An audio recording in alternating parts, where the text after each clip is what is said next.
ಮುಂಜಾನೆಯ ದೇವರ ನುಡಿ.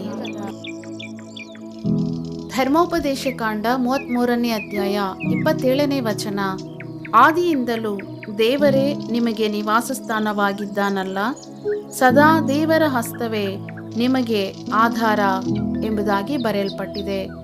ಪ್ರಿಯರೇ, ಆದಿಯಿಂದಲೂ ದೇವಾದಿ ದೇವರೇ ನಮಗೆ ನಿವಾಸ ಸ್ಥಾನವಾಗಿದ್ದಾರೆ.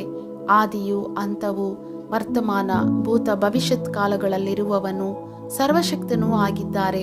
ಅಂತಹ ದೇವಾದಿ ದೇವರೇ ನಮಗೆ ಆಧಾರ. ಸದಾ ದೇವರ ಹಸ್ತವೇ ನಮಗೆ ಆಧಾರವಾಗಿದೆ. ಸಾಹಸ ಕಾರ್ಯಗಳನ್ನು ಮಾಡುವ ಹಸ್ತ, ಕರುಣೆ ತೋರುವ ಹಸ್ತ, ಅದ್ಭುತಗಳನ್ನು ಮಾಡುವ ಹಸ್ತದ ಕೆಳಗೆ ಬರಲು ಇಚ್ಛಿಸುವ ಪ್ರತಿಯೊಬ್ಬರಿಗೆ ಕರ್ತನು ಆರೋಗ್ಯವನ್ನುಂಟು ಮಾಡಿ ಆಶೀರ್ವಾದ, ಆನಂದ, ಅಪಾರವಾದ ಕೃಪೆಯನ್ನು ತೋರುವರು.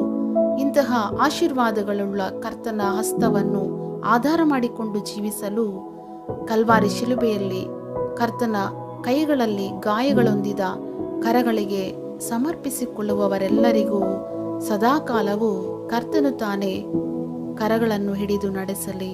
ಆಮೇನ್, ಆಮೇನ್.